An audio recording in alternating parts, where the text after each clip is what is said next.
घर घर गोरस मूल। कहाँ गई पिंड की ऊर्जा? पिंड की ऊर्जा गई ब्रह्मांड में। ब्रह्मांड में ऊर्जा जाने से पवन थोतो बहत है। थोतो किसको कहते? जिसमें सार नहीं है, जिसमें कस नहीं है। वायु तो चल रही है, प्राण वायु तो नीचे आ रही है शरीर में, मगर वो प्राण वायु में अब वो कस नहीं है, वो सार नहीं है। पवन थोतो बहत है हंसा के अस्तूल। ये अस्तूल शरीर में पवन धीमी धीमी आती है, थोती बहती है। कैसे कि प्रमाण दे रहे महाराज, जहाँ घी बिन सुख राम कहे, घर घर गोरस मूल। गोरस है मूल। मूल क्या है? दूध। गोरस यानी दूध। जा घी बिन सुखराम कहे, घर घर गोरस मूल। सबके पास में दूध है, सबके घट में श्वासा आ रही है, मगर पहले वाली श्वासा में ऊर्जा थी, अब की श्वासा में ऊर्जा नहीं है। वो पवन थोती बह रही है। विज्ञान राजयोग का ये इतना आसान नहीं है। थोड़ा बहुत हमको आनंद आने लगा, हम पहुंच गए, इतना सीधा मामला नहीं है। सारा विज्ञान इसमें छुपा है। यानी क्रिया करोगे तो उसकी प्रतिक्रिया जरूर होगी। प्राण को ब्रह्मांड में चढ़ाओगे तो पिंड खाली होगा ही होगा। अब पिंड खाली होने का मतलब, दूध में घी रहने का, घी न रहने का मतलब क्या है? ये असार दूध है। यानी अब जो श्वासा बह रही है इसमें न काम रहेगा, न क्रोध रहेगा, न लोभ रहेगा। ये काम क्रोध श्वासा के आधार से तो काम कर रहे हैं। हम श्वासा अंदर में लेते हैं, इसी श्वासा के आधार से कामना जगती है, इसी से क्रोध होता है, इसी से मन संकल्प करता है, इसी से हम विकल्प ढूंढते हैं। तो इस प्रकार प्राण को चढ़ाने का मार्ग है राजयोग, जो प्राण और अपान का मेल करेगा। अब आपको गहरी बात बता रहा हूं, बहुत ध्यान से सुनना। प्राण क्या है और अपान क्या है? शरीर के अंदर 5 प्राण है और 5 उप प्राण है। हमको केवल प्राण को देखना है। अभी कंठ पे है उदान, जो मस्तिष्क तक संवेदना पहुंचाता है। यहाँ बैठा है उदान वायु कंठ स्थान पर। जीव के स्थान पे उदान वायु बैठा है।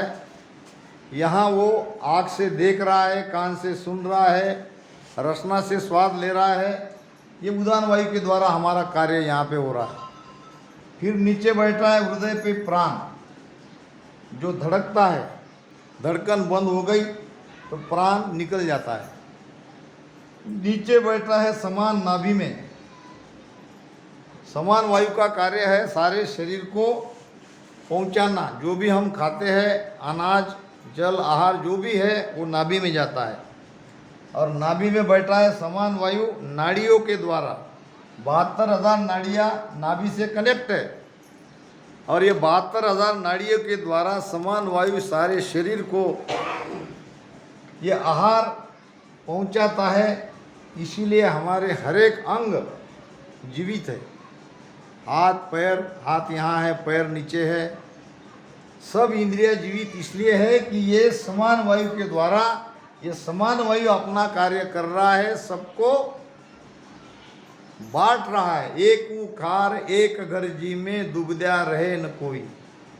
इसके पास दुबद्या नहीं है। वो ये नहीं कह सकता कि मैं हाथ को नहीं दूँ, मैं पैर को ही दूँ। उसको सबको पहुंचाना पड़ता है। इसीलिए यहाँ पे विष्णु भगवान बैठे हैं, ऐसा प्रतीक माना गया है। विष्णु भगवान का कार्य है पोषण करना। ये समान वायु वही काम कर रहा है। फिर आता है नीचे अपान वायु, और सारे शरीर में व्यापक है व्यान वायु। व्यान वायु यानी जहाँ जहाँ शरीर में खाली जगह है या ज्वाइंट है, वहाँ सब व्यान वायु है। अब नीचे का अपान वायु शरीर में जो अब शरीर को आवश्यकता नहीं है, ऐसे घटक को बाहर फेंकता है। ये काम करता है अपान वायु। उसमें हमारी गैस निकलती है, हम टट्टी जाते हैं, पेशाब को जाते हैं, यहाँ तक माता के पेट से बच्चा भी बाहर निकलता है तो वो अपान वायु के कारण निकलता है। उस समय अगर अपान वायु नहीं चले, श्वासा को अगर वो ऊपर खींचती है तो बहुत तकलीफ होगी डिलीवरी में। आप रोज टट्टी जाते हो तो अपान वायु के द्वारा ही जाते हो, तब अगर आपका सूर्य स्वर चलता है तो बहुत आसानी से आप मल को बाहर फेंक दोगे। ये भी स्वर ज्ञान अलग है, किस स्वर में क्या काम करना है ये कभी बताऊंगा। तो ये राजयोग है सद्गुरु की सेवा, यानी सद्गुरु तक पहुंचने का मार्ग। सद्गुरु है परमात्मा, सद्गुरु है सत्स्वरूप आनंद पद। अब परमात्मा के भी दो रूप है, ये काल का रूप में वो परमात्मा ही है और आनंद पद में भी परमात्मा ही है। इसीलिए कभी कभी परमात्मा भी कह देते हैं, मगर परमात्मा वो परमात्मा नहीं समझ लेना, वो जो सबका मालिक है वो परमात्मा। राज जोग सतगुरु की सेवा और जोग कुल हुई। बाकी जो जोग है ये कुल के जोग है, यानी ये जो हमारा कुल का दायरा है, जिस चक्कर में हम जन्म मरण में आ रहे हैं, यही चक्कर तक के बाकी सारे योग है। ये चक्कर से बाहर निकलने का एक ही रास्ता है, वो राजयोग।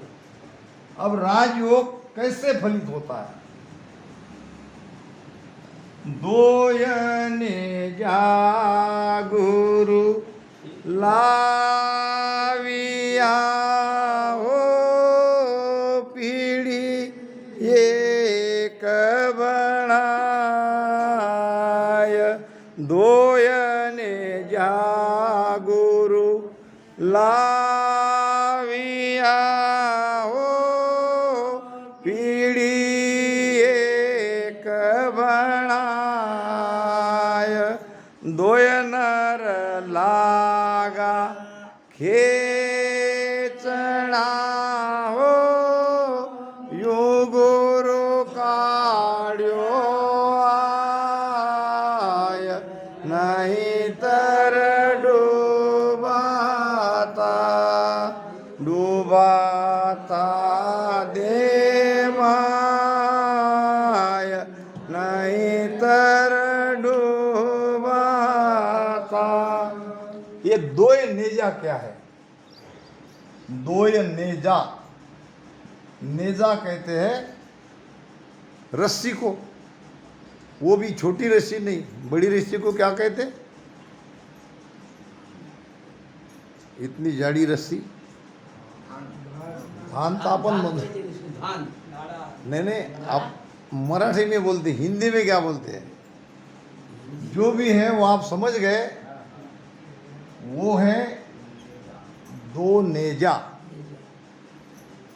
कोई अगर कुएं में गिर गया है तो उसको निकालने के लिए दोनों तरफ से, राजस्थान में एक पट्टी को दो तरफ से दोनों रस्सियाँ बांधते हैं और नीचे छोड़ते हैं, और इधर से भी लोग पकड़ते, इधर से भी लोग पकड़ते, उसको पट्टी पे बिठाते हैं और वो रस्सी को पकड़ाते हैं और ऊपर खींचते हैं। अब ये तो हो गया बाहर का प्रमाण। अब यहाँ भवसागर रूपी कुएं में ये जीव पड़ा है। कौन सा कुआं है? भवसागर। अब ये जीव इसमें पड़ा हुआ है, अब इसको बाहर निकालना है। बाहर कौन निकालते हैं? सद्गुरु। अब सद्गुरु कैसे निकालते हैं? सद्गुरु के पास ही दो ही नेजा है। अब ये दो नेजा प्रारंभ में है श्वास उश्वास,